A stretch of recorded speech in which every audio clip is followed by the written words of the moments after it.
Bienvenidos and welcome a Cositas Mommy Never Told Me, a podcast that dives deep into the Latin cultural norms that have long haunted the feminine genre.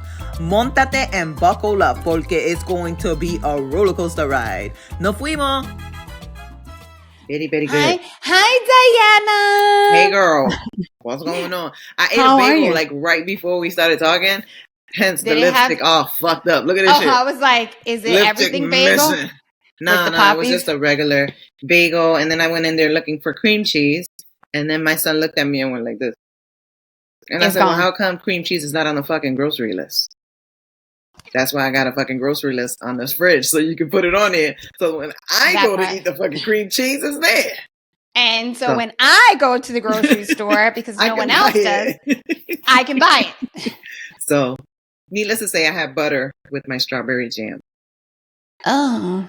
Right? Want. And then the shit was already toasted. Like I should have checked to see if there was cream cheese first. I know. Ain't that the worst? That's the worst. I mean, it does help that I basically don't have anyone taking anything else from my fridge. So I always know what's in there. Besides bragging. My kid. Huh? Stop bragging, because there's four other motherfuckers in this fridge. That's what I'm saying. You don't got one. You have a few to deal with. Sophie still has to ask me for everything in the fridge, so I know exactly what we need, where we are. See, me, the things that I really keep an eye on are toilet paper, paper towels, detergents and stuff like that. Yeah, toilet paper is kind of critical. Yeah. Right, and we have like all these extra toilet paper, and so it's visual, so I can see when we're getting low. Yeah, it'll be visual, and then it'll be another sense when you got to clean your ass and you ain't got no toilet paper. Toilet paper that you got to go get. It'll be more than a visual. You got a rough paper towel, and the baby wipes run out, bitch, girl, bitch. Oh my god. So I had a great hike this morning. I had a whole workout planned. Oh, good for you. I know. I had a whole workout planned. I work really well in like setting my intention for my next day the day before. Mm-hmm. Because when you work for yourself, it's like I still in my mind, which is actually one of the things I teach my clients is like, because you work for yourself, you lose that accountability. So I still set my day up by hour as if I report into or have to get things done throughout the day. So it's not like it's a to-do list, but then it's married by time. Nonetheless, I say all that I had scheduled like a workout, like what I was going to do for the cardio and my weights and blah, blah, blah. And then when I brought Sophie to school, I was like, oh my God, it's sunny. So I literally just put on my weighted vest, thanks to Diana. And I did like 4 miles and I felt good. I listened to a podcast and I just took in the air. And I was like, I lived in LA for 3 years and I really did get used to the weather in LA. And I heard it's amazing. It's beautiful. So it's a give or take, because when I lived in LA, there are periods of time where you get a good 4 or 5 weeks of. So their winter gray is like super depressing. It is. Well, I was there when it was kind of chilly. Remember? Yeah, I had a hoodie, legit hoodie. Sometimes jacket with a hoodie. Yes, but it's also not only chilly, but it's like LA is one of those places that there's really not much to do indoors because they're so accustomed to having everything outdoors. So when the weather's not good, you're kind of like, oh shit, what do we do? But I remember Jessica came for Christmas probably like 2 years ago. And we had like hiking plans and we were going to do all this stuff. For the 2.5 weeks she was there, bitch, it was misty and cold. So granted, there are more beautiful sunny days, and then there's this weird thing called marine layer, which is basically clouds, but they want to call it the marine layer. Supposedly, it comes off the ocean and it creates this like mist cloud. It could also be just like pollution. Yeah. So it has a lot of marine layer was there when I was there. Whatever the fuck it was. It was totally there. It was totally there. And then it had the nerve. I want to put my hand on my hip. It had the nerve to be sunny the day I was fucking about to leave. was like the day before. I was like, ain't that the worst? That's like when you go. Bullshit. That's like when you go on vacation. My girlfriend and her family, her daughter and her husband, went to Miami for spring break. I don't know if you remember this past spring break. Miami had a flood where they had to close the airport and everything. Yeah. Yo, that's like the worst thing ever when you're on vacation in a hotel in a place that's supposed to be beach and pool. Like, what the hell do you do? Beach and pool together. It was a blast. That's like a nightmare. That's horrible. I'm sorry. With a kid? Ugh. Oh, and then the kid don't understand that it's raining and there's a flood outside.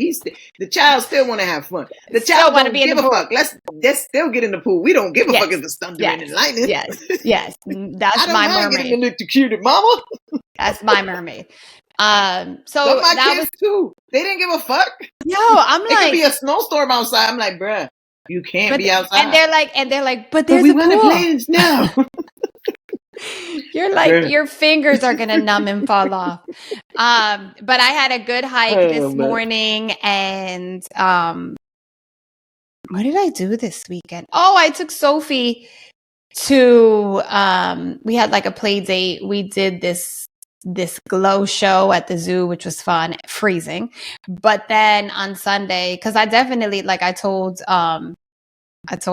Phil, I was like, so I'm not the mom who's like, the most academic in the sense of like sitting with her and like doing academic activities. Like we do arts and crafts, no, but we do her homework, and like that's the extent of it.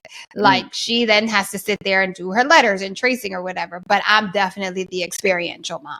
Like I'm taking you to Disney on Ice, I'm taking you to Bubble World, I'm taking you to the museum. I think most of us are, unless you're like in the education field. Because for my folks, if any of my 4 children told you that I was doing anything educational for them, they fucking because my ass was doing the same shit. Chuck E. Cheese before it was a cesspool, motherfucker. Right?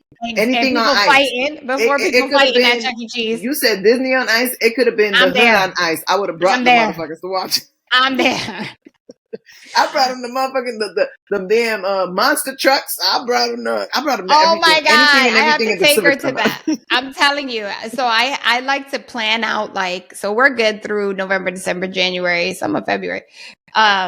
But I was like, yeah, definitely the experiential mom. I'm not the like, which I gotta get better at it. But I'm like, I even had to prayed yesterday, and I was just quietly like, Lord, give me patience, because I get frustrated. I just forget, because she's so mature in so many other ways that I just forget that she's still a baby, and she's like, why would she know how to, like she's doing the 5s, and she calls it the big butt, but she makes the butt the other way. So everything is like, and then in my head, I'm like, does she have dyslexia? Do I need to get her tested? And P.S. If your daughter wanted you to be the teaching mom, she probably would have been like, Mom, you're not doing enough of this. Exactly. Because she gonna tell me. She gonna tell you. So that was fun. That was fun. What'd you do this weekend? This weekend, Saturday. You went to visit. Yeah, but Saturday we moved down to the basement. So my husband and I are moved the whole thing. Everything is down there. But then my daughter and I went to a university to visit. And that was the first one that we were visiting. My daughter's a senior. She's my baby, my youngest out of 4. And it was, I want to say, not emotional, but I'm just like, in my head, I'm like driving there. I'm like, it's so crazy, right? Because as Latinas, we don't really know that we're thinking a certain way until you start thinking it. So I'm driving and an hour and a half in, I'm like, but I don't want my daughter to come this far. And what happens if she likes Howard? Howard is like 5-6 even hours farther away. I got to take a flight. You know what I'm saying? And I'm like, what the fuck? I didn't think that about Aaron. I didn't think that about Jayla when they wanted to go to school. When they said they wanted to go, when Jayla and the funny thing is, no disrespect to your boys, but she's probably the most mature and the most intellectual of the bunch. But I'm not even like so laser focused that way. But because I was brought up that way immediately, and girl, her dad. a whole dissertation the morning of we about to drop. Like, yo, where were all these feelings like last night? You know what I'm about saying? this. Like, why are we talking about this? I think I asked you, was it last week that I was like, how do you feel about you're going to become an empty nester, even though your two boys still live at home? But I mean, in a few years, they'll be in their relationships and they'll be moving out and it'll just be you and those. And like, that's why I always tell people, it's important to like your partner, not just love, because I mean, it's different. If you never have kids, then you never deal with that buffer, which takes up a lot of your time, which you kind of lose. You don't lose, but if you don't work at it, if you don't go on dates, if you guys don't sit down and have conversations, you kind of lose and forget what you love about each other. But that's a long time. So 18 years, you have these kids and that's your priority, or 18 plus years, depending on the age ranges. And then it's like, once they're gone, it's like, oh my God, okay, so what are we without our kids? Well, I'm sort of kind of like prepping him. Like, the shit is like this. I keep telling this because people are like, yo, like, your daughter's about to graduate high school. Like, what are you guys thinking? And I'm like this, I can see it. The empty nest is right down the road, right? So I can see it. I can see the light. Which is what you said to me. You're like, now we're going to sell the house. We're going to downgrade. And I'm like, that's typical Diana. But I mean, like, and then typical me is like, no, but how does it make you feel? It made me feel like, okay, I don't have to worry about doing a $500 grocery. It made me feel that like part. When I go in the refrigerator, there's going to be cream cheese. It made me feel like if I don't want to fucking cook, who the fuck cares? You know, it made me feel like if we do takeout, it's not going to be $100. You know what I'm saying? It'll probably be like $20. You know what I'm saying? So isn't that crazy? And so crazy. So crazy. I've always said, like, with the big family, because, you know, when Aaron was with us, it was 6 of us. So you really got to think about if you want to invite 6 motherfuckers that can eat to a cookout. Right. We in. We bringing some shit, but we in. Nah, but, you know, I'm kind of prepping my husband because he is a Dominican old school man.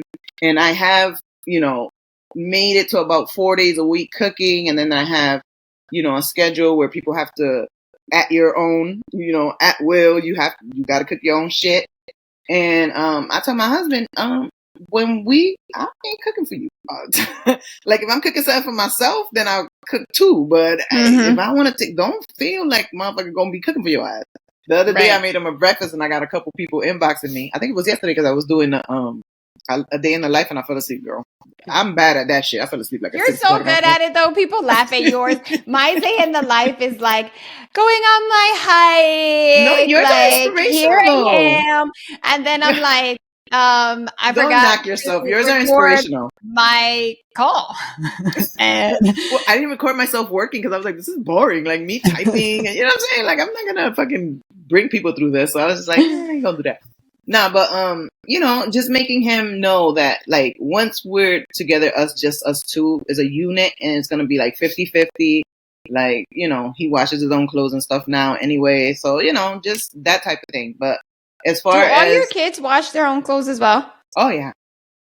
Yeah, you mentioned on the live yesterday, you're like, I was gonna wash clothes, but I've all caught up. And then in my head, I was like, I wonder if she washes everybody's clothes. Everybody. Once people could get tall enough to get on rides, and you can throw some shit in the washer. First of all, you can fucking wash your own shit. That is such a good meter. You tall enough to get on this ride. Oh, you think you're big enough to get on this ride? Then you're big enough to wash your own clothes. Let me show you. And at first they're like, oh, all excited about it, right? And then they know, like, wait a minute. Oh, you got to continue to do this shit, bruh. Yeah. Forever. And ever. For the rest of your life. Ever. Oh, man. No, but I mean, I think it'll be cool because then we'll be able to travel and do. And then if we don't get along, then that's another situation we're going to have to grapple when we get there. But I think, you know, I think we'll be straight. He knows I ain't going to be catering to his ass. So maybe that's the decision he needs to make too. If he wants somebody to pay. And y'all could all go back and run to him and say that shit. All y'all motherfuckers that be listening on the L. Not on the L. Wait, we have listeners on the L. Absolutely. Actually, we do. Because absolutely. Yesterday I got a call. It was like, so tell me what happened with your ex-boyfriend. And I was like, the fuck? See? And then I was like, I had to like put my brain around it. And I was like, And then I realized that one of the clips that we talked about, I forget, it was for the juice jar episode about my ex-boyfriend who came and then like turned around at the sample sale or whatever. And I was like, let me it might have been that he was 6'11" that pissed his ass off. Exactly. he was. I think Todd was more like 7. It was like he was obnoxiously Damn, tall. girl, you was climbing the tree, girl. Yeah, I remember because we dated for a little bit, but he came to my house, and you know what? He was as tall as the Christmas tree. Yeah, your Christmas tree is tall, dog. But I remember because I brought him to the house. On? Yes. So that's exactly. It was at my mom's house. It wasn't Christmas, but I was putting up the tree for Christmas, and I brought him because when I was in college, I used to go eat at my mom's house probably like once a week. She loved it, and I loved it too. And I would bring my laundry. At least I would do my laundry just at my mother's house. You know what I'm saying? For free. At the time, right? Exactly. But I remember that he literally held the top of the tree, and then it was like head to head with the top, and he just put the angel or whatever on top of it. Yeah, that's probably the part that is upsetting. Oh, absolutely. A motherfucker tell you, oh, he was taller than you, bruh. No, but that's easy. That shit's like this. You stupid.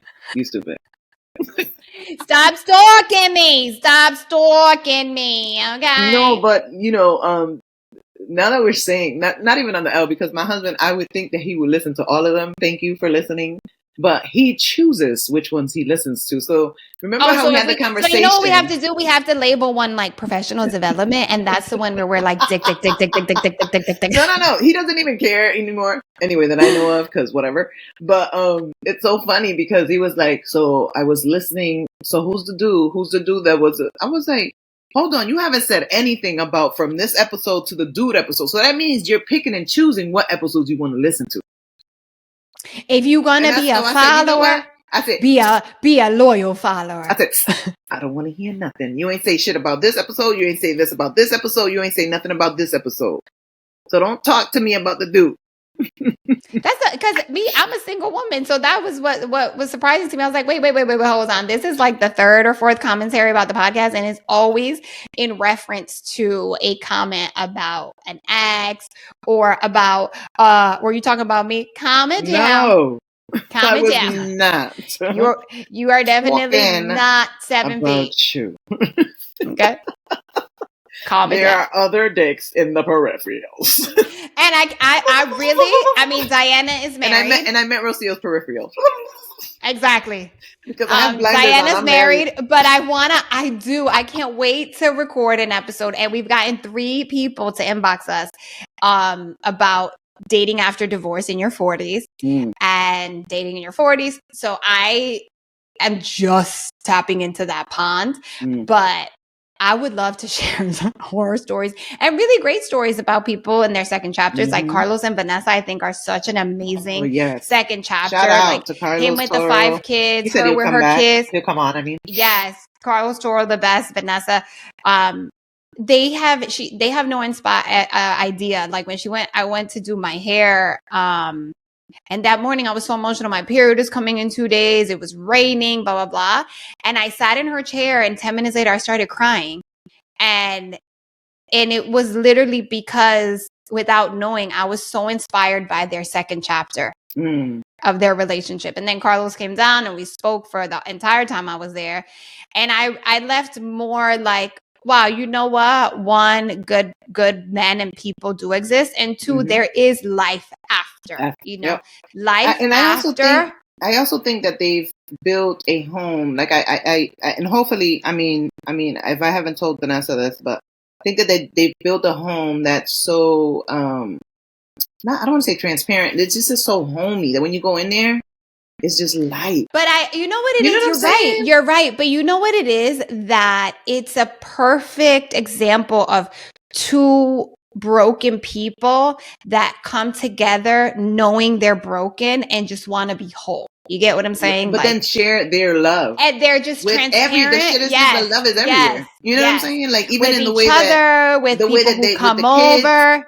With the kids, the interaction with the kids, the interaction with with the other client she had on there. You know, like I was like, yo, do you mind if I do a live? She was like, I don't give a fuck. And I did it. And she was even a part of it. And so was Carlos. So it was, I heard her. I remember she chiming in the background. Right. So it was everything. It was so fluid. So, you know, I want to commend both of them just for, you know, having that openness on our live. But not only that, but also showing, we should probably have them on our Yo, you literally read my mind. We should have them on as a couple. Because just to show that second chapter. That second chapter is possible that, you know, long story short, he has 5 kids, very spiritual man. And for a long time, he just felt like he had to stay in an unhappy situation because that's righteous. That, you know, there are levels to spirituality, and for him it was like, as a man, this is what you do. It's like, humble yourself the way Jesus did, and it's just the righteous thing to do. And then, you know, he was in a very tumultuous marriage, just, you know, so many other things, unhappy. But you know what it is to leave 5 kids that you're so close to, and the littlest one was 1 when he left.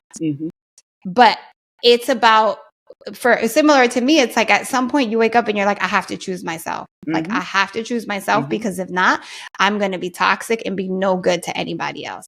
But that, and then when Vanessa, which I don't know if she would share or not, shared with me her history and her relationships, it's just like to find this second chapter and such amazingness where you can have conversation and that transparency. And obviously I always say we're broken people coming together. People make mistakes, people do whatever, but it's like deciding to get through them with each other is like the beautiful part.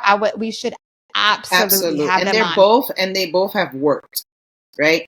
Because even in the conversation and our live, Carlos did share that even though, you know, they having a second chapter, there's still work.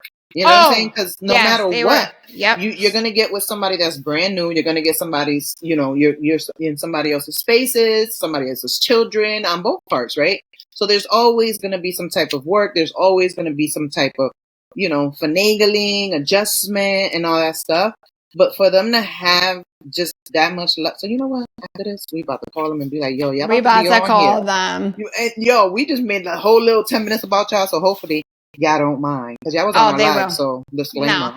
And he was open to coming, but yeah. That's so funny that we both were. I was like, yo, we should have them on, because I do feel, and we'll get into our topic, especially now for me. I'm doing, and I think I said this to you, I am doing my best to not subscribe to that whole girl ain't nothing out here.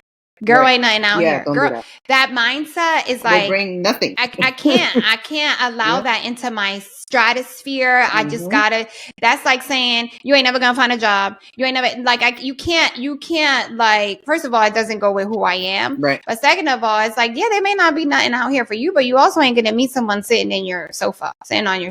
Or you're also ain't gonna meet someone if you're constantly like, ain't nothing out here. Right. So it's been interesting for me. I'm not fully ready yet, but it's been interesting for me to be like, you know what, Rocio, change the mindset. Oh, shit. So, girl code. Girl code is the rules of being a woman, especially in regards to dating. You can't date your friend's ex. So we have a list.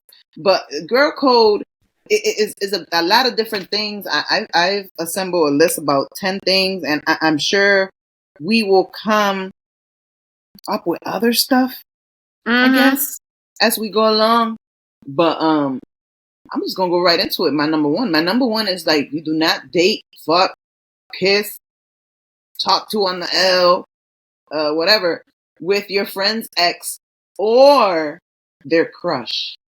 Because I've heard people say, so well, I had a question. With that. I had a question about that, because do you think there is, because Diana was one of the ones promoting it for me, do you think there is a period of time that validates potentially dating someone who your friend may have? There's so many stipulations, right? So there's a difference.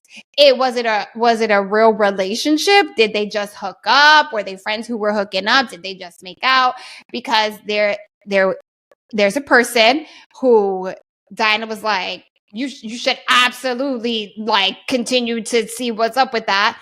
And I was like, but he's literally made out with my friends. And then he used to hook up with my girlfriend in college. And then Dinah was like, girl, that was 20 years ago. So it's like, are there rules? Hooked up like what? Had sex? Yes. Oh. They were never in a relationship. I thought the hooked up was just kissing. No. Forget about the hooking up. They've had several. So they were like sexual buddies in college. Exactly. See? Yeah. Oh, see, this is the thing. When people are talking about hooking up to me, right? It's or is it something where it's like, oh, see, no. I usually think have hooking you heard up that is song? What? Papi, hazme como el perro bebe agua. You ever heard that song? I'm gonna send it to you. Absolutely not. There's a Dominican girl singing it. Anyway, no. That was sidebar. No. So good. So good. But I didn't know that they had actual sex. Or is it something where you're like, so. you have a conversation with your friend? I don't know. I know me. I can't do that. If like it feels crazy, weird. right? If it feels weird. Because then I'm like, I'm still friends with her, even though the connection between them has nothing to do with me. I meet him later in life. I come to find out they know each other. It's just like, was it Ultimatum? What was it that we were watching? Or that thing on Netflix where the guy had dated the Spanish girl, and then the Spanish girl went, Love is Blind. Love is Blind. Then she went to the black girl and was like, oh yeah, he has a dope house. He has a dope car. Started giving all the deets. What the fuck? All the deets. Yeah, something like that, right? Yeah. Yeah, you're right. So I'm glad you never did. I'm sorry for pushing that. No, never. I mean, I still to this point. I'm probably gonna get a call. Why you pushing her to call somebody? Exactly. Oh, call me, motherfucker. Call me. No, because I sense that the Instagram is giving single vibes somehow. I don't know, because I definitely you are single. Thirst trap. I am, but it's not giving thirst trap. No, that's what I'm saying. I definitely don't thirst trap. I could be much better at it. But it was a comment that was like, which we should decipher this comment too. So the comment was, "You're so fucking pretty." And I was like, thanks. And then I said, wait a minute. Was that a sexy? I'm like, how do I take this? I told her, go for coffee. Go for coffee, y'all. Go for coffee. And he was like, really? But then he hooked up. But I didn't know the hookup meant. Okay, yeah, so from now on, it's convoluted. Means sex. Hookup means sex. Okay. Hookup means sex. Okay, so no. So there's a no. So we've established that. Yeah. Sorry, guy, even though you are cute and stuff, but no. Oh, so cute. So like everything. Mark that one off. Right. What's next on girl code? Keep your friends' secrets. 100%. Is that girl code or is that fucking common sense code? The fuck? Well, that's part of the girl. This part of the girl code. Oh, but listen to this. Phil always said, Rocio, the same way you have a best friend, that friend has another friend. Mm-hmm. That friend has another friend. And that friend has another friend saying, girl, don't say nothing. Right. But well, that's why on the back of that, I always say, do not share anything you don't mind to be shared. Especially at work. Especially at work. But I do think it comes with a little... because I think it comes with a little maturity as well, to be like, first of all, it serves no purpose to tell someone's story that the other person doesn't even know. Right. Unless you're like giving an example of something where you don't even identify the person. Mm-hmm. But there's just things that I know Diana and I have shared with each other that it's like, in my head, I'm like, what do you mean? She didn't even share it with me. Like, it never even happened. It's and then you have these motherfuckers that be like this. So what happened? At what time? Mm-hmm. When? And then turn around and be like, girl, hold on. What were the geographical points of the meeting? Hold on. And then she said, you know what I'm saying? Yo, seriously? Because people have told me stuff about other women or other men that have made me uncomfortable. There's gossip where you're sitting there and you're like, oh shit, right? But then there's gossip where you're sitting there and you're like, damn, that's fucked up. You just shared this about somebody that you just tell everybody you're close with. So that means if you're sharing that about your girl, whatever I tell you, you about to share. You about to share too. I'm not your girl like that. We ain't that close. Right. So if you sharing that about your girl, I'm good with your friendship. I know what bucket to put you in. You know what I'm saying? Like, that's fucked up, but then act another way. Like, I've seen so much of that, and it's so bad because I know that in retrospect, right, the person that she's talking about probably took a lot for them to share that secret or whatever, or maybe needed to vent that off to get it off her spirit, to get it off her chest, to get a, you know, in her mind, she trusted this person, and now you're sharing it in a room with other motherfuckers. Right. That's messed up. That's like, to me, that's what I'm saying. Like, it's almost like, okay, girl code, so I'm gonna tell you some big shit, but you gotta tell me some big shit back. So just in case you say some shit, I'm gonna say some shit. Yeah, but I mean, you know what I'm saying? That's crazy. So basically, yeah, nah. Right? I mean, it's just like, I don't know. Maybe we're built differently. I'm just built differently. I take pride. I've never been bochinchera like that anyway. Like it's never fulfilled me to speak about it. Even before we got on this call, I said something and then I was like, oh Lord, I'm sorry. Like I rebuked my tongue. No, but that's different. That's different. No, it is different, but it's like, so take the bochinchera to another level where it's like about people or like about something, whatever it is, someone cheating on them or like someone being sick. It's like there's so many levels to it. But now if your cheating happens to have been in the New York Post, I'm gonna share it. Right. See, that's different. If your cheating is on Facebook, you've shared it. Yeah. You've shared it. Can we talk about that for 2 seconds? Sure. Because I haven't been on Facebook and I don't know how long. So apologies. If you hit me on Facebook and I don't respond, it's because I'm never on there. But a few years ago, there is a friend of a friend of a friend follows me, whatever. And her husband, I guess, started seeing someone else. So she's putting the whole story on Facebook, right? Then on his Instagram or something, he started posting pictures with the new chick, right?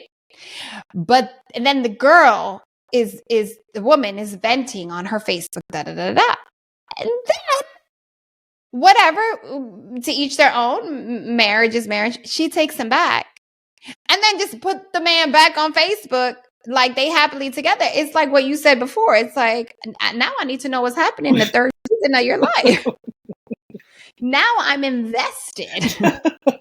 I need to know more. What are the characters? Who are you introducing and reintroducing? I want to know. You know what I'm saying? And then this is the crazy part, right? When somebody shares some crazy shit and then you see him, you're like, yo, you okay? What you mean am I okay? I'm the wrong motherfucker. Because I'm going to be like, well, you posted some shit. Yeah, basically just told us.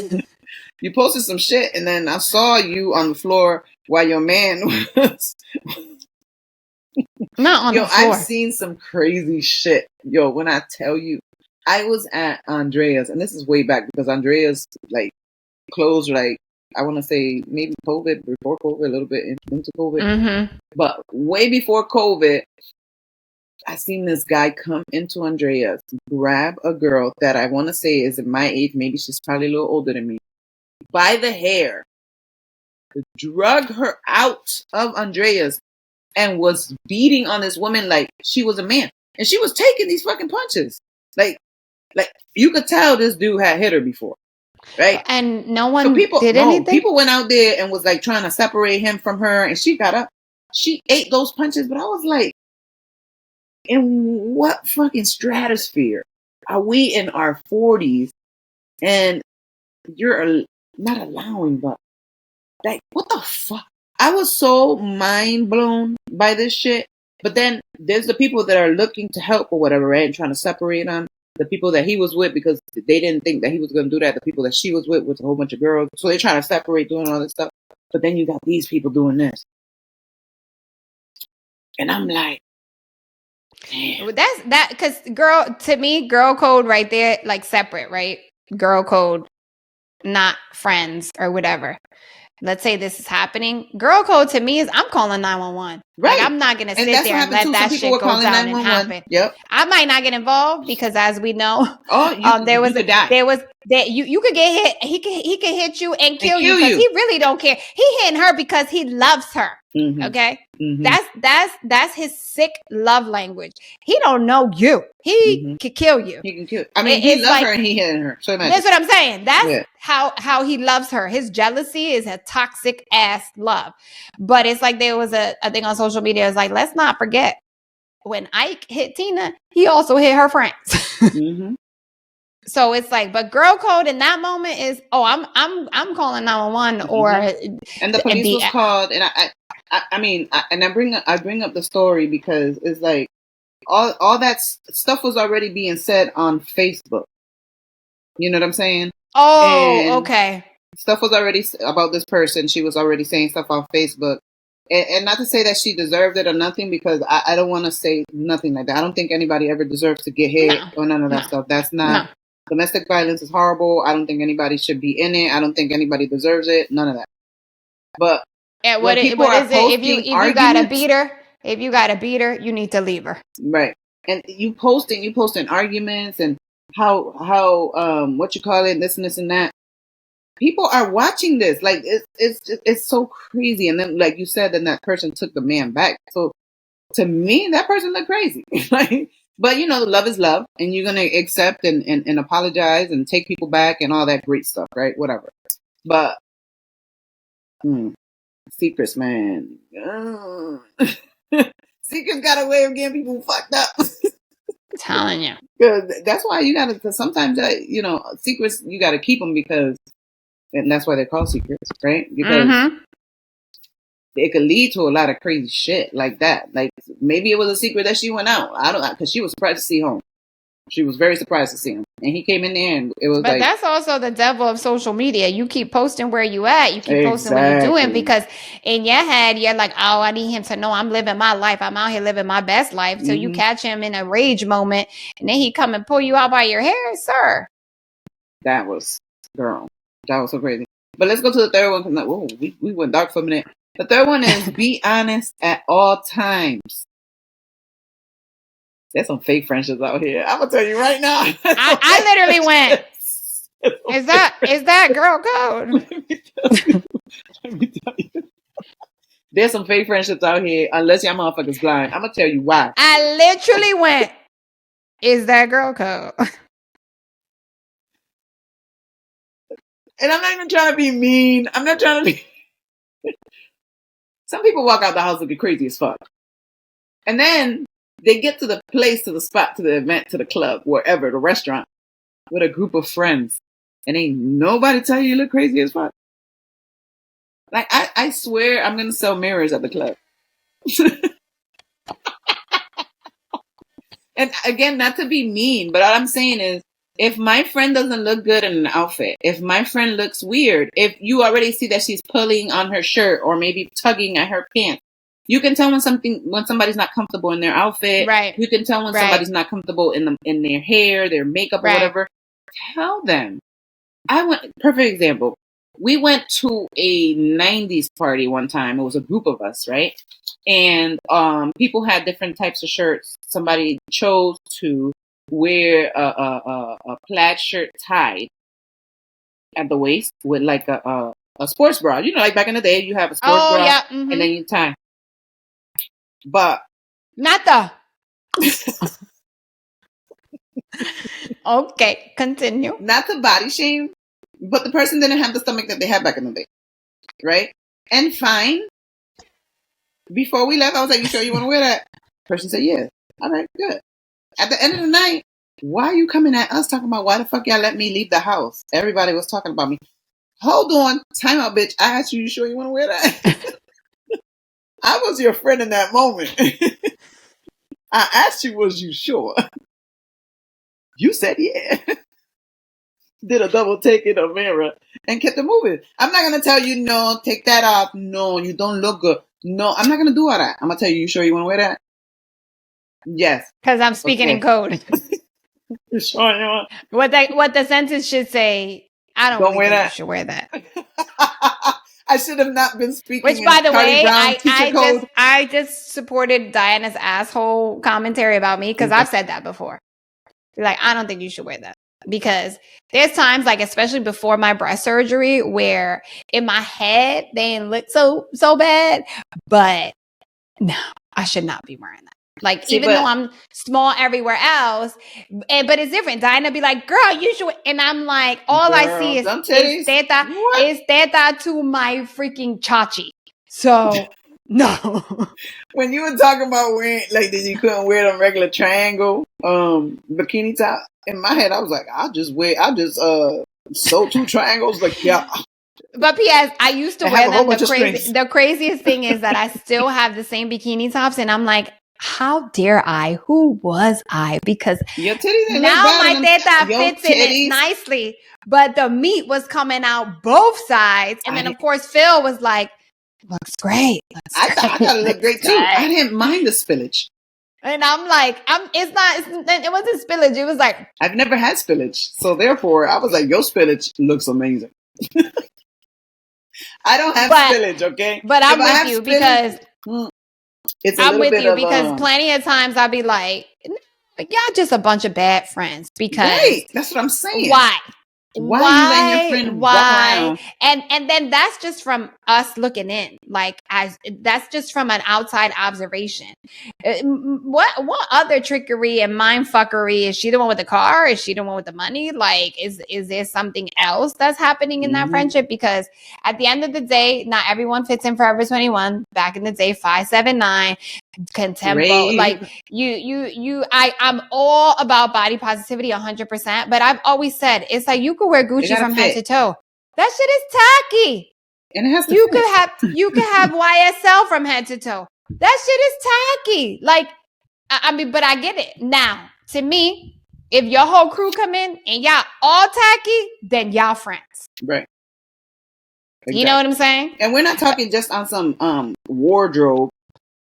Be honest about everything. You gotta be honest about whatever relationship. If they ask you for your opinion, because you wanna be careful about relationship and advice giving, especially if a person has a history of this situation going on in their relationships or with men, women, their other gay, LGBTQ plus people, whatever.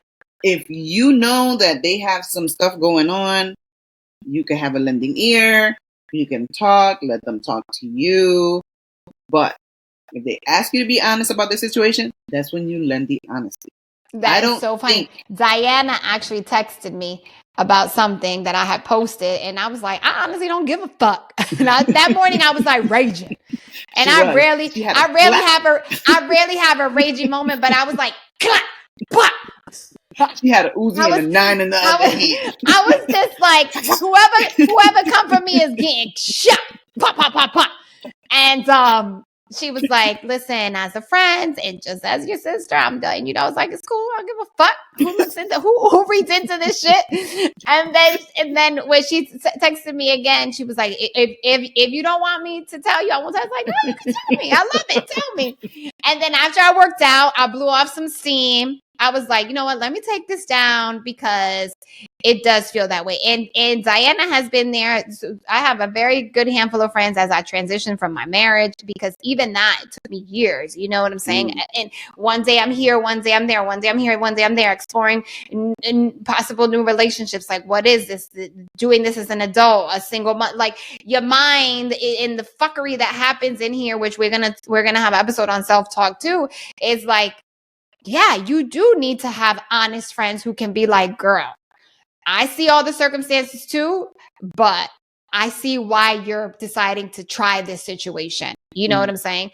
But if you don't want people to be honest, then you might as well just live in a cocoon and live with the thoughts in your head, because at some point, we're all broken people just trying to do our best at this thing called life. You get what I'm saying? So if in this season you just need to be hugged and loved and rubbed on, fuck it.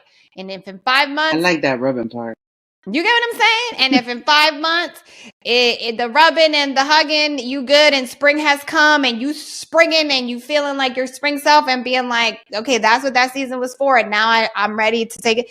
Then that's what it is. But it's like, it's Diana, it's Shirley, it's the core for me, where it's like, do you want me to be honest with you? Like, I have friends who haven't had sex in their marriages for several months, and it's like, do you want me to be honest with you? That's not what I consider a healthy situation. I'm not telling you to give up on your marriage, but I'm telling you, you guys may want to have counseling, go to therapy, blah, blah, blah. So honest in every sense of the word, but I don't know if Diana's going to agree.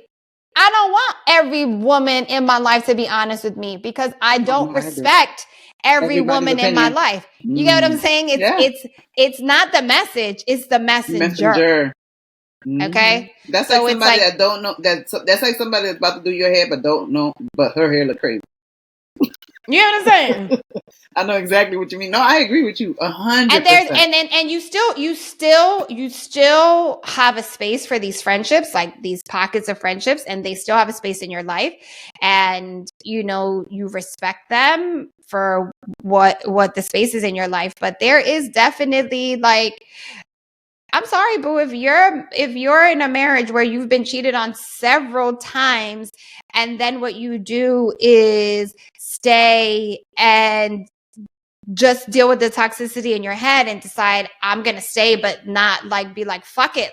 If I'm going to start fresh, I need to start fresh. And if he says it's not going to happen again, but then it's like 3, 4, 5, there is a saying, it's like, first time shame on you, on me, second time shame on, no, what is it? First time shame on whatever, it's like at some point, like, so then granted, again, if it works for you, if this is what you want out of this relationship, if the relationship satisfies you, and I'm just talking about relationship, but then what I'm saying is that that's not necessarily the person I want to go to when I need advice on my relationship. You know what I mean? Like, I don't really want you to be honest with me, because your honesty, is it honest when you're not using the decisions you're making to provide me with my honesty? Because misery loves company. Absolutely. Misery loves company. But I don't want to miss out on one that I read in Girl Code I think is super important. And it is never choose a man over your friend. Which I think, of all the girl codes, women go back on. I definitely think women choose a man over their friend. Absolutely. Meaning, I had it done to me at 15.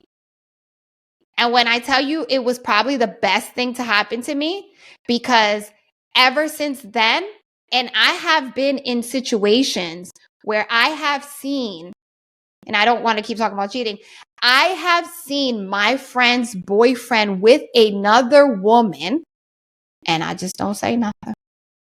You can't. But back to girl code. Because in my head, I've compartmentalized her as a friend, that definitely a friend, love you to death. But one, I know the friend is going to stay. So then what happens? Puts me in the situation where I look like the person who brought the dirt. Right. And then when you stay, my friendship with you it's completely done. Changes, it's done. I was 15.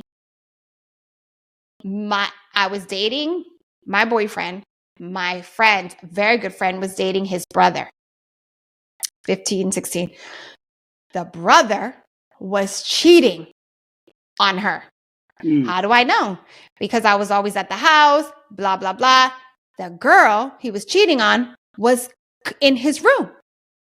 So he brought her come in, the cheating girl to saw her to come the in, house? saw her go in the room, saw her leave, because I was like the main girlfriend. You know what I'm saying? I was getting cheated on too. But he was bringing his main girlfriend and his side chick to the same fucking, to his mother house. The fuck? Yes. Yeah. Dale. So at first I was like driving this woman, this girl was a little older, Caucasian, had a car. Driving the car around, taking my girl for rides in the car, and I don't know what he was telling her, right? Dudes ain't shit but hoes. So I waited a little bit, and then finally I was like, I told my boyfriend at the time, I was like, I'm gonna tell her. I'm gonna tell her. I tell her. You know what she did? We were like this. And it's funny because I had this conversation this week, ironically, because someone asked me about her, and it completely changed the trajectory of our friendship. Wow. Completely.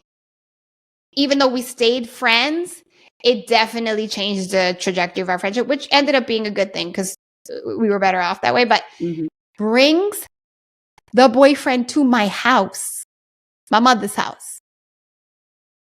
Brings the boyfriend to my mother's house to confront me and tell me that I'm basically lying.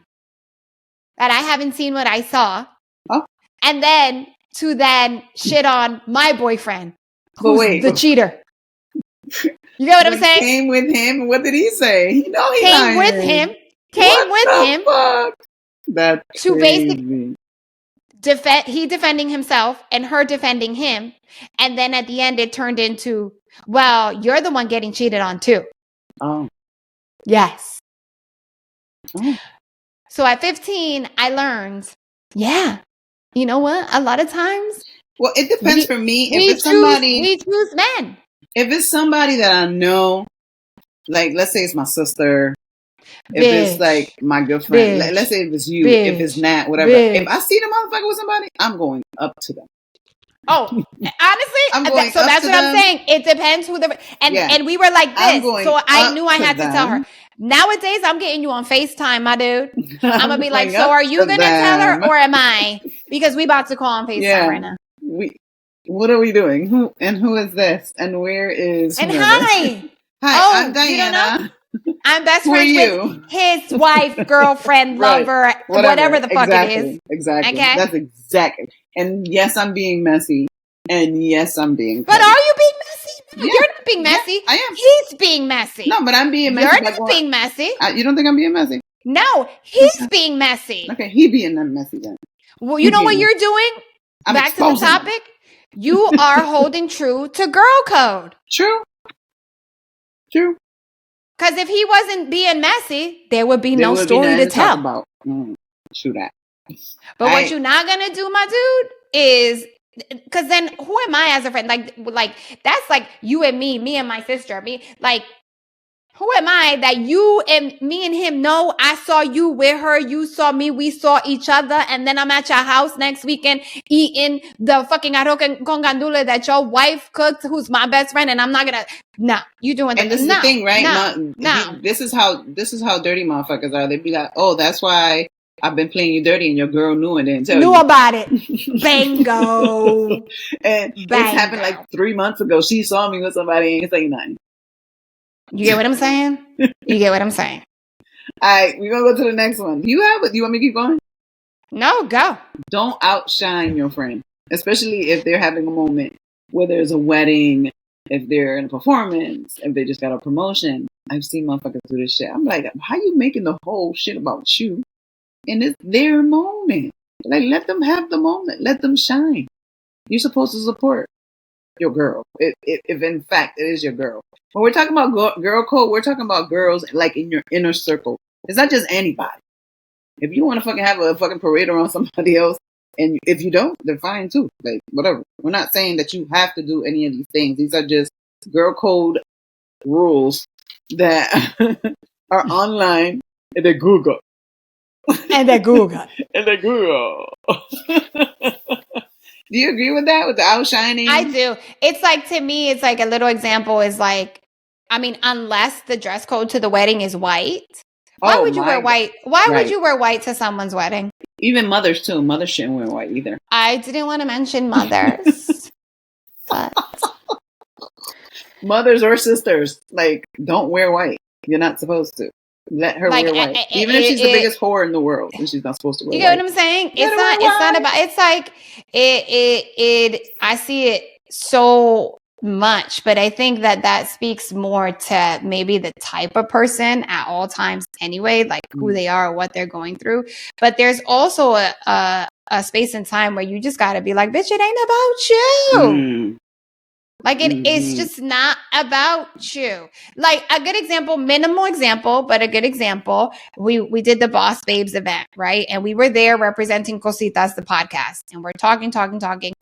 And then I don't know how I came up, but Diana was like, yeah, Rosa, you need to tell them what you do, blah, blah, blah, blah, blah. But in my head, I was like, no, Cositas is not about what we do professionally. It's about the podcast.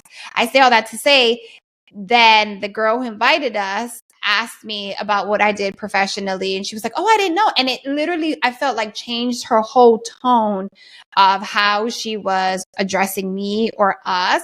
And I didn't like that. Like we were not there for me or what I do. We were there representing ourselves as a podcast. I just feel like it's like an unspoken, like read the room kind of thing. It's like, read the room, boo. Like read the room. Was it you? No. I will give an example because it's Cosita's mommy never told me, but you were at the baby shower, at my baby shower. And so the baby shower in Hartford. In Hartford. Yes, a bitch had several baby showers. She did. For one baby. I mean, Sophie's a special baby. She is. They're all special. They're all God's children. But so I'm sitting there. I just started opening gifts. And my sister had told my mom already several times, she's going to start opening gifts. She's going to start opening gifts. She's going to start opening gifts. My mom was in the kitchen. Like, no, okay. She waits until I start opening gifts. I'm on like the second gift. She comes in. And Diana can testify, verify. Comes in through the middle.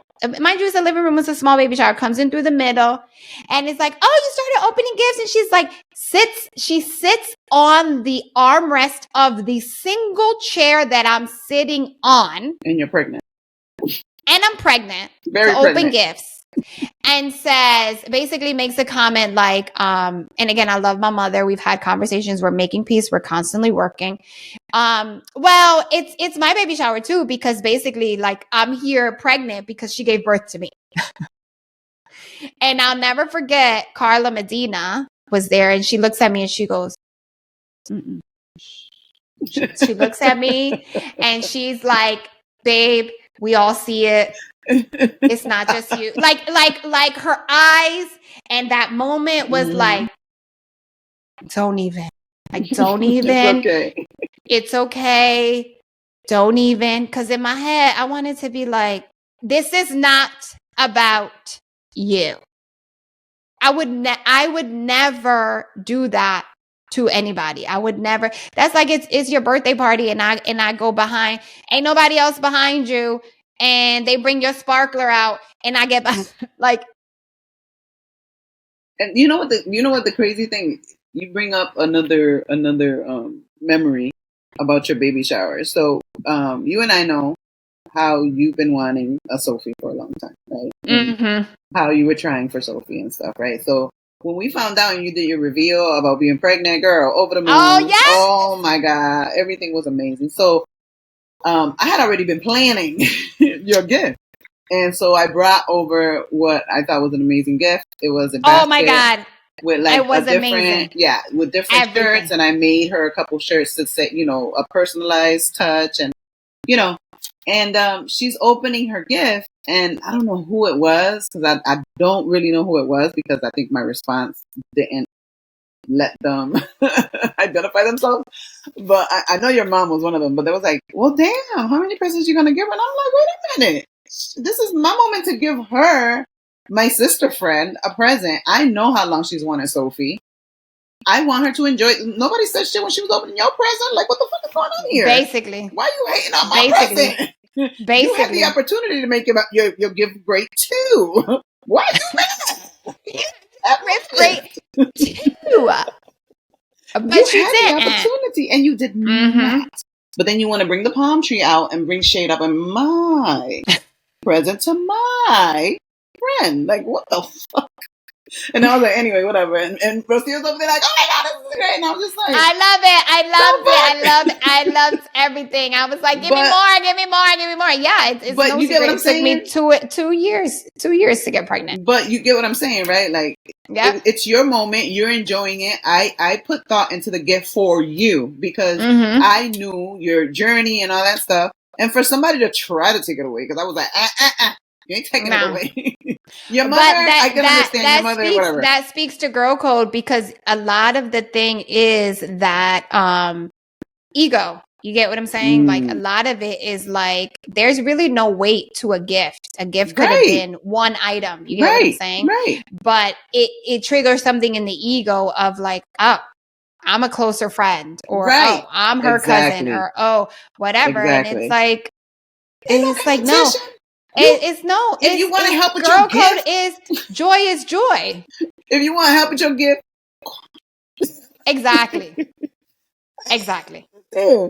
No, but I want to go to the next one where it says support your friend's decisions, but make sure she knows her work while she's making the decisions. In everything, it could be in relationship, it could be in work.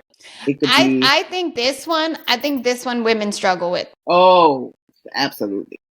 Yeah. Absolutely. Anything having to do with support, I think. But haven't you the one who said it, I think season 1, it's like even when we launched this podcast, the biggest supporters are the least people we would have expected. And then the people I'm sure my sister doesn't listen. I'm sure my best friends don't listen. I'm sure but then we have this solid crew, which we're so thankful for. And it's like, I just don't think we do a very good job at supporting. And that's just us in this venture of podcasting.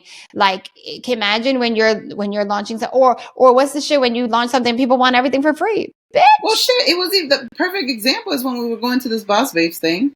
And, folks were like, can I get a ticket or this is not our thing. Like, and if it was our thing, we still want your support. You need to pay. Because we need to pay a venue. Right. We need to pay for things. You need to support us by paying.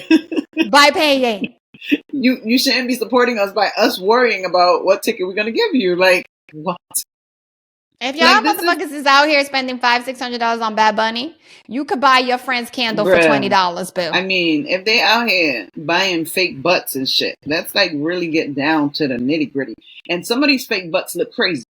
Like, they're not even good fake. Some of them. Well, some of them look good.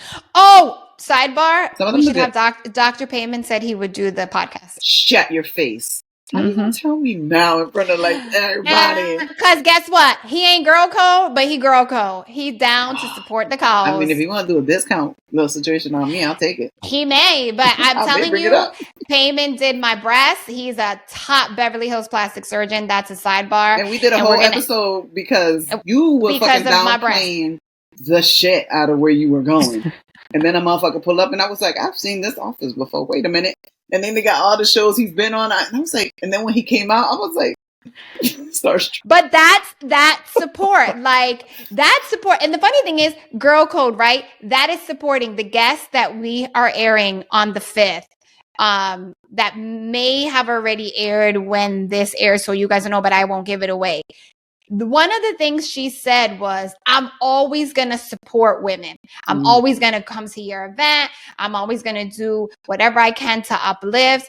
That is a huge part of girl code, because it's like, yeah, I've known her for 12, 13 years, but she's not like a good, if I see her, we talk, we catch up, whatever, like on social media, but it's not like she don't owe you nothing. She didn't have to do the podcast. Like, this podcast is in its infancy, and She didn't even, she wasn't, her agent wasn't like, how many followers do you have? Right. And what is it that you're asking? Or do you need her to post? And she was the one who's like, I'm going to post it on my stories. Like that to me is the epitome of girl code and supporting. And she didn't have to, because as you know, Puerto Rican women are very bad at supporting each other. I think Latinas, period. Right? Because we've been trying to get this one interview where at the moment, I'm just like, fuck it. I don't even care. I don't want to do it anymore. Because to me, it's like, yeah, we're reaching out to you and you're doing whatever and amazing, great. But we want to highlight you because we see potential in what you're doing. We love it, whatever. But we ain't thirsty, motherfucker.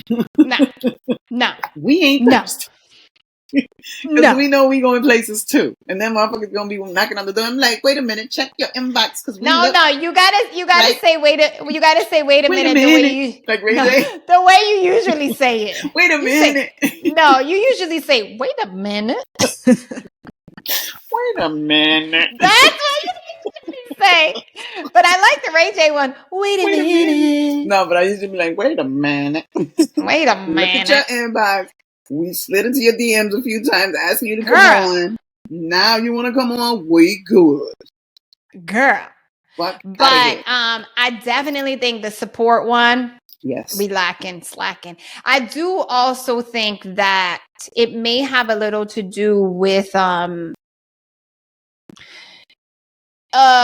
fear of not being able to provide good context. So it's like, maybe when it comes to professionalism, for me, example, people aren't very well versed in what I do or whatever. But it's funny because Diana's always the one that's like, whatever you working on, whatever you need. Like I know my administrative skills, blah blah. I know how to make calls. I know how to do this, and it's like it's like that alone is like, wow, that's supportive, that's like fuel, that's whatever. So I think it may sometimes be rooted in the fact that people may get intimidated, or not everyone is meant to be an entrepreneur, so they're like, what do I know about like supporting my friend who's trying to be an entrepreneur? But bitch, you could buy that fucking candle that she took 12 hours to pour. You know what I'm saying? Like, damn, she took 12 hours to pour. I don't know, I never made a candle. You have. If she took 12 hours to pour a candle, that shit better burn for like 17 years. That shit is organic. Yeah, I don't know. That shit is so organic, you smell it and you lose weight. That motherfucker 12 years to pour. No, that first of all, honestly, if you can smell a candle and lose weight, bitch, we need to fucking trademark that shit and make richness out of it. I honestly, when we went to go do the candle making thing in Hartford. You went for your birthday, right? For my birthday, right? And it was just, I saw her on Instagram. I liked her hustle. Her name, I believe, is Melissa, and she got Penthouse 4. Cool chick, cool establishment. It was fun. I mean, I like her whole concept. So yeah, it was a lot of fun, and I see a lot of her branding has to do with the way that she looks, but then the way that she presents everything. So that was cool. And I told her that I would love to have her on the podcast, and she was like, I'm super shy.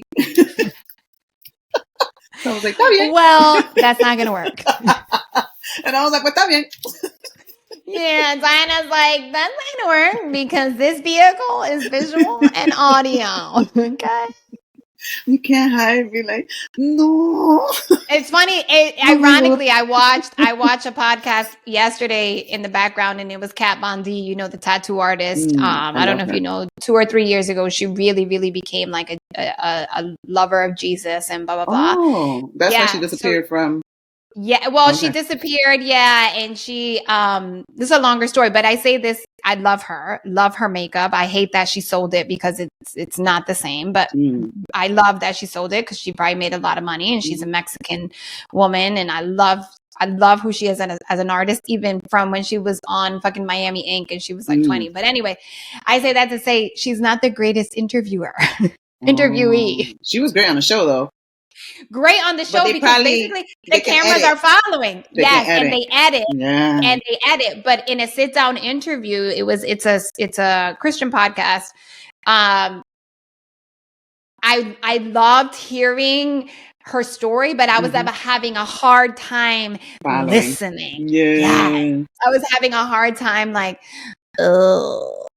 But I say that to say, yeah, it don't work to interview people who are like not able you never to know. participate. Maybe she may change her mind, and maybe we could have like a powwow with a couple small business people and how they got there and all that stuff. And maybe she will work good in a panel. There's another girl that I follow, but I'll share with you later on that her story is really good. She's an artist, so yeah, that'll be cool to have some local people on. And I think that. Look at us brainstorming on Look at us supporting women. Soportando la mujer. How do you have any personal experience with feeling supported or not feeling supported? Oh, big time not. Not wow. Big time not.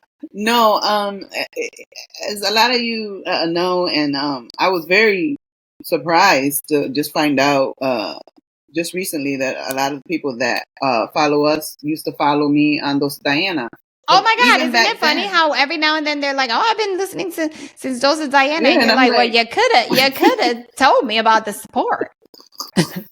Right, because when I'm over here recording podcasts talking to myself, like, is anyone out there? Right, because when you're doing it and you're in your freaking bedroom talking to a mic and then just coming up with stuff to talk about, you're talking about yourself, and the kids used to come in the room like, who are you talking to? Myself. No, but it's interesting to see the people that come out now and say that they supported me back then. But it's also very interesting to see the people that come out and say they support us. There's been a few people that back in the day didn't like me. And that's why I had posted something like that, I want to say a month ago, where it's like, you ain't like me my whole high school career. And then now you like, and listen, fine, I don't have anything against you, but we're not going to be best friends. You didn't like me for years. But now that you see me on a podcast, you're enjoying my personality. This has been my personality. Yeah. You're bad that you never met her. This has always been me. There's a saying, si me cambio me daño. That means that if I change myself, then I'm going to ruin myself. I feel like I've always been this person that I've always ranked. I've always been silly. I've always been a straight shooter. I don't think I've changed a lot. There's been some weight loss, weight gain. But other than that, but the biggest thing is the support. I feel like I have a big group of different subsets of friends, and I have a humongous family. And I want to say that a few of them have started listening now. Mm-hmm. And one was even, I want to say like one or two were like, oh yeah, well, I never listened to you before, but I listened to you now that you were real steel. And I know that was a dig, and it's all good. Yeah. Why? Listen, it's all good. Like, some people said they didn't know, you know what I'm saying? And I'm like, but wait, when we're at family things and I'm telling you I have a podcast. But by the way, none of my family listens to the podcast. Yeah, but if you're not showing interest, like if I'm telling you I'm on a podcast, you should be like, oh, what's up? If you don't know what a podcast is, what's a podcast? What are you doing? How can I support you? Exactly. Because even if the topics aren't your thing, even if you don't listen, just listen to 2 minutes and get off. So at least it looks like we got viewership. Right. You know what I'm saying? There's so many other ways you can support. This is not for everybody. Right. 100%. It's not. And I get it, but that's how you support. You think I want to support all your ventures? And then there's people that come on Instagram. A diaper tower. They go on Instagram. They don't follow us, but they go on there to look at our reels. But they won't hit follow. Mm-hmm. So we've noticed that too, because we're like, wait, how we got so many views on the reels? Or like, I ain't gonna call them out, but somebody told me, "Oh my God, your podcast is so funny," and I said, "Which one do you like?" "Oh, well, I just go on the reels and I just watch those," and I was like, "Well, that's not the podcast. You got to go on YouTube. Dumbass. Like, you go on YouTube, or you go on Spotify, Apple, or you can go on Apple. Like, play the whole thing. You're only watching a little snip." But I will say, just to comment, a little bit of a sidebar. You said, I know people follow us who didn't even like me. I do think that has a lot of small town, and I say this respectfully or not respectfully, because I don't really care. I haven't lived here in whatever amount of years. It has a little small town envy tone, jealousy, whatever, I'm going to say it. Because the truth of the matter is that with doing something, first of all, doing a podcast is a lot of work. Mm-hmm. As Diana and I can attest to. It is a lot of work, but it is a huge commitment, especially when you have so many other things going on. But number two, it's kind of a big deal when you have decided to take part in something that puts you on another platform. So in a small town, this is like a big thing that you have a podcast on Apple, Spotify, whatever.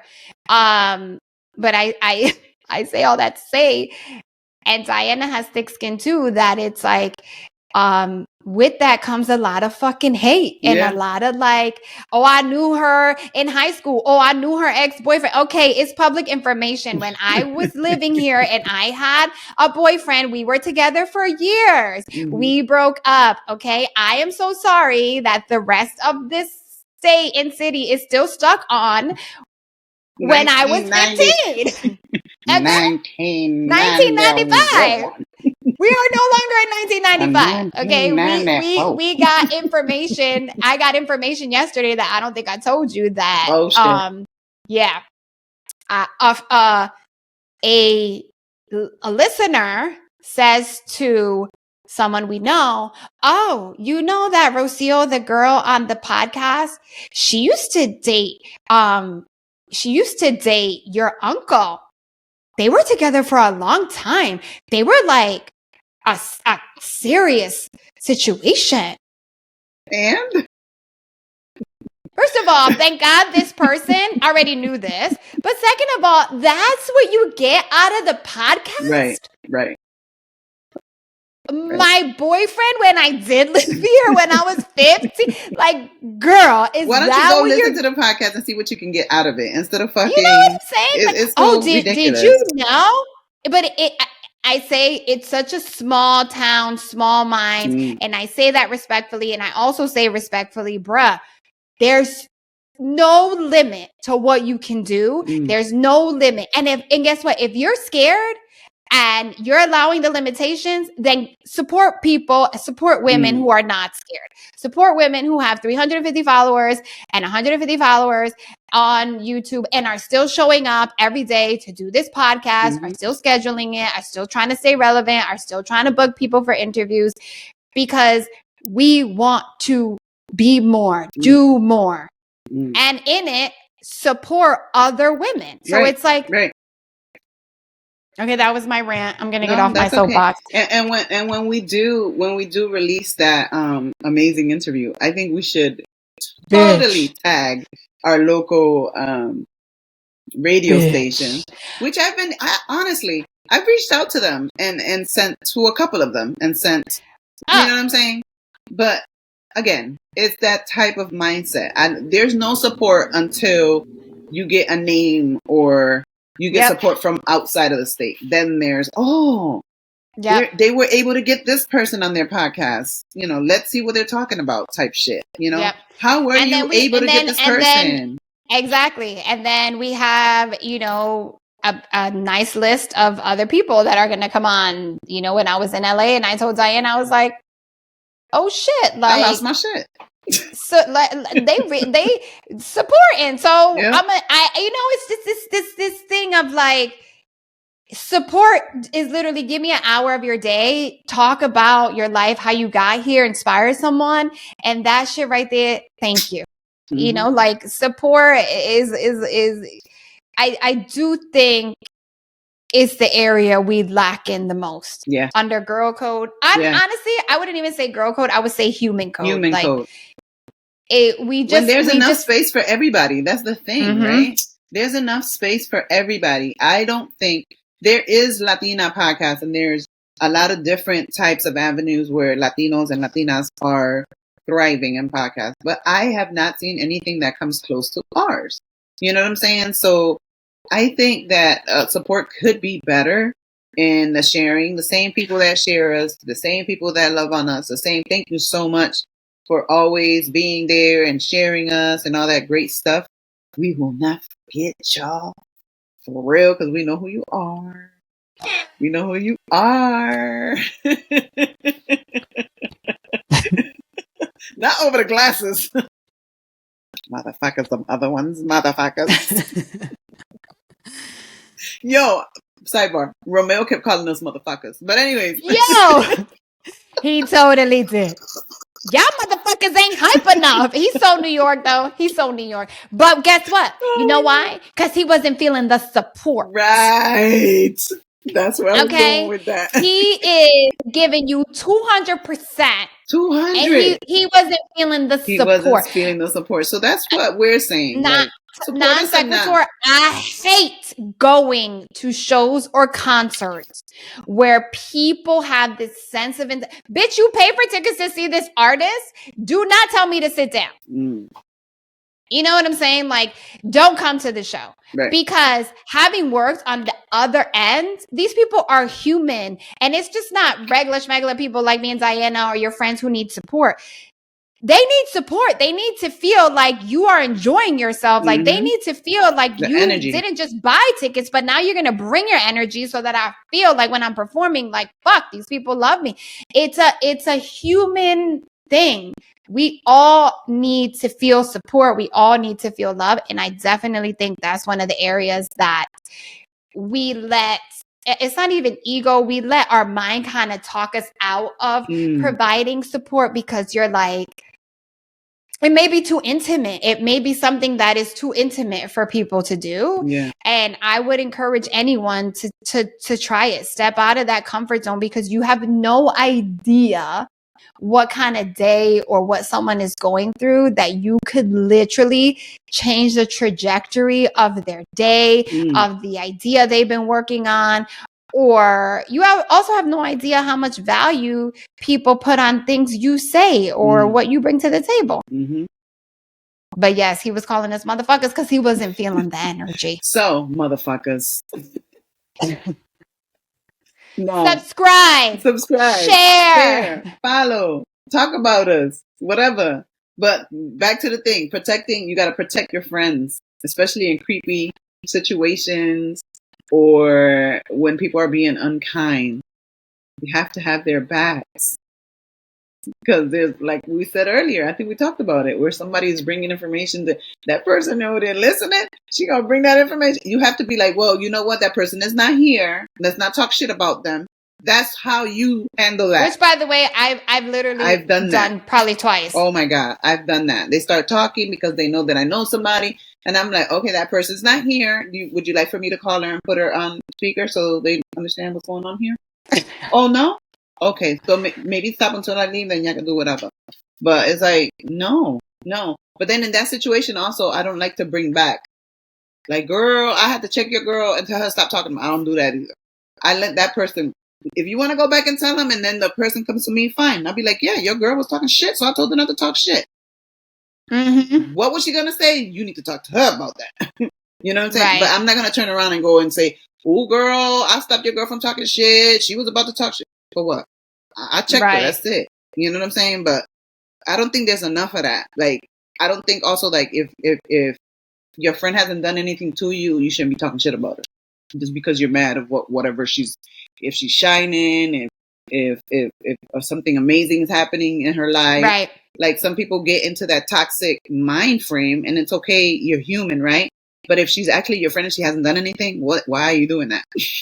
I think that has a lot, again, to do with maturity. And it's not just age, but personal maturity. And also, which is a whole nother podcast, it's like, if you're in a space where you're not happy, or you're in a space where you're just like, which I feel like a lot of people do, where you just kind of go through the motions of the day and like allow the monotony of your day become your mainstream and normal, then like people don't know what else to do but to like put clouds over other people. And they could be like one of your closest friends. There's so much jealousy and envy in circles, and that's not part of girl code either. Like, if you feeling that way, if you started to feel that, girl, you need to fucking join a photography class, start doing pottery, like go hiking. No, I'm just saying, like, you gotta find other outlets that occupy your minds, and or like get some endorphins going, because that's just sad. And you know, one of the things that I think is very important, which you can tell who your friends are when you're going through the roughest time, is the person that's there. Preach. When you're going through your roughest time, when you're like needing somebody without having to say that you need them, a person that's checking in on you when they know you're going through some rough shit, whether they bring you food, whether they provide you company, whether they're helping you with whatever you need help with. When that person is there, sticking through, doing what they got to do to make sure they support. Oh, they go that word again. Support you. That's when you know. That's when you know, because when shit get fucked up, and we all go through some shit. We all got some shit where we go through some shit. We go. Hopefully, you're not hearing that banging. Can you hear that? Because my son is making breakfast. So a little bit. Yes, I hear it. Sorry, and breakfast at 1:30 in the afternoon. Well, he's making lunch, something. But hopefully he's a little quieter when he's making lunch. What are you doing? What is he making? What are you making? Because my microphone is picking up everything. What is that? The eggs? Okay. Yeah, he's making breakfast. How many eggs is he cracking? 7?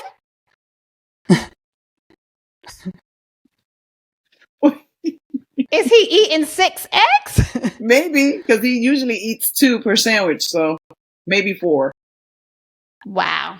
Yeah. And who's this? Aramis. You want to come say hi? And he's literally, he's the size of a beanstalk, and he having 3 sandwiches, 2 eggs each. No, he doesn't want to say hi. So anyway, the words that come into my mind, I'm just gonna read them off, and then we could talk about it. When girl code. So girl code words. So these are friends that are in your inner circle. These are friends. So these are things that you should. I think all of these words should define who's in your inner circle. Generous, loyal, respectful, love, empathy, companionship, wonderful, caring, supportive, trustworthy, and dependable. If all those words are not in your inner circle, you need to get some new friends. Fuck. I think a lot of people are like, damn, I need to reassess my shit. No, I think that you find I need to reassess my shit. No, I think that for the most part, if they're in your inner circle, people should be making you feel good. People, you should be laughing. And of course, like I just said, you got to make sure that people are there when times are bad too, but that's where love comes in. That's where respect comes in. That's where loyalty comes in. That's where support comes in. That's where companionship and dependable, right? So if that person is there through hardship, and they're showing most of these characteristics anyway. Most of these words are showing, so I don't think that's a lot, especially if they're your inner sanctum of a world. I'm such a Trekkie, but I was like, where's that from? Because I'm clearly not a Trekkie at all. I love Star Trek. I love Star Wars. That's amazing. Yeah, I learned something about you. I've never known that. Yeah. Is that why you want to go to Comic-Con? Well, yeah, my son and I, yeah. So we share in a lot of like sci-fi stuff. So yeah. But when I looked up Comic-Con in San Diego, it was sold out already. Oh, P.S. I was in San Diego for Comic-Con. It's crazy, right? Not for Comic-Con. It just so happened that I was there during Comic-Con, and another level, right? Yeah, we were so happy we were there during we Comic-Con in Hartford versus the Comic-Con in San Diego. Oh, no. I was in Hartford and I was like, your costume is falling apart. How dare you? No, this is real deal. The streets were closed. Everyone is out there in their garb and gear, and it was like. And it's really nicely set up in San Diego, where the convention center is right where all the restaurants are. And is it near the water? Yep. Oh. The whole San Diego is near the water. So we did a little cruise situation. We did dinner, and it was funny. But it's funny that you mentioned that, because it was like Real deal Comic-Con. And San Diego is such a cute little town anyway. In Hartford, you could tell that people got like the cheapest outfits they could get off of Amazon. But you know what? Credit where credit is due. I mean, it was one wizard that we saw, and I was like, yo. Not one wizard. It was one wizard. And he came through through Bushnell Park, because it was a jazz fest. So he came through Bushnell Park, and everybody was looking at him like, what the fuck? I'm surprised 911 didn't get some calls like, there is. No, the police was there. Oh. You know, Hartford girl, they're going to keep the police on tap. No, but he was walking through in character, like this tall white man with a white wig and a staff, and walking through like, and I was like, what the fuck? I was like, would you attend Comic-Con and dress up? No, we just go. You would just attend. We would attend and probably go to some of the panels. Maybe go to some of the things that he likes, some of the things that I like. Maybe meet some of the people in the booths and stuff, but not dressed up. Oh, I love that. I love that. But it's sold out. So. Bad mommy. But I owe him a trip for his birthday, so you got to figure that out. This year's Comic-Con is already sold out? Oh, yeah. Damn. I started looking in like mid-June for February. When do tickets go on sale? Oh, I don't know if they go on sale the month after they're there. I don't know. Damn. But yeah, anyway, after your list of what happened? Of girl code, I'm like, damn. Those are not bad. I don't think. I don't think they're bad at all. But I'm interested to see if people are being honest about their circles and if their circles check off all these lists. I think I don't know, but I've seen that people that are younger, like in their late 20s, they're very selfish. And I'm not saying all, but I've just seen a lot of selfish. That's a whole nother podcast. Yeah, a lot of selfish behavior and I don't need that bitch and that type of shit. So, like you said and have been saying throughout the podcast that having great relationships takes a level of maturity. Mm-hmm. We've said a level of maturity, I want to say maybe like 2 or 3 times. So I think that's very valid when it's coming to having like a real girl code type of situation. As you know, so Natalie would be like, damn, you just let anybody in. And that's not true. I just know that some people were sent to me because they need some type of guidance, but other people just need a person. So there's a lot of people that are broken and don't have a lot of friends. And sometimes when people say that, you can't be like, well, you can't be my friend. That's fucked up. You know what? Before we go, though, I wanted to ask you, did you ever not learn or see anything girl code from your mom? Because I know for me, my mom never had a lot of girlfriends. And the girlfriends she had, my mom's response is fight or flight. Like one thing happens and that's it. She defriends and they never are friends again. And now my mom is 77. She has no girlfriends. And to me, my female friendships are so special and important to me that I can't imagine being 75, 77, like going through life, death, kids get sick, you get sick, cancer, whatever, and not having friend, like real friends. And I know I never, ever, ever saw any kind of like, it's like, how do you know what kind of friend to be if you never saw it? And like, for me, it came with, again, slow maturity, lessons learned early with thinking that I'm doing the right thing. And I tell about your boyfriend and then you come and confront. So lessons learned early, not necessarily always good lessons, but I never saw that with my mom. Yeah. My mom, I want to say that her best friends were her sisters.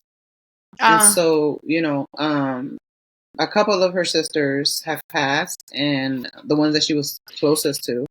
And she has one left that's in Puerto Rico. So, I can't even say they hang out when she's here. Like, they probably hang out like one time. But it's not like, oh, my sister's here, let me go hang out with her type of thing, right? So, Same. I think she in her relationships, she's shown me to make sure that I have connections too, right? Because I want to be able to have that meme where me and Nat or me and you are, when you're old 85? as fuck, going to rank on some folks or just being some dirty old ladies. Saying some dirty shit like, hey, sitting boy, on the edge of a cruise and like... Or just sitting on a bench at Walmart and be like, hey, boy, come over here. Take your shirt off real quick. Aren't you handsome? Aren't you a handsome let me fella? touch your ass. Because when you're older, you can say whatever the fuck you want. Boy, come over here. Let me touch your ass. You've been working out. Is that a wallet in your pocket and you just have to just see me? Exactly. I'm going to be a dirty man. I'm dirty now. No, but... I literally... It's like, but let me stop. You can say I don't give a fuck. My brain is always on the dirt. So horrible. Me too. It's awful. It's wretched. But we love you guys. Thank you so much for watching and supporting us. Big word. There's today. never enough support. I wish we had that like the Andy Cohen when he says, whenever you see this word, right. Supporting. Take a shot. Supporting. Support. That's what we need. Un poquito. Gracias for listening to Cositas Mommy Never Told Me. We hope you loved this episode. Make sure you subscribe, follow, and share Cositas Mommy Never Told Me on all your social channels. Todas las redes sociales. And don't forget, if you want in on the real tea and see all of our reactions to the craziness, watch this episode on YouTube. ¡Qué bochinche!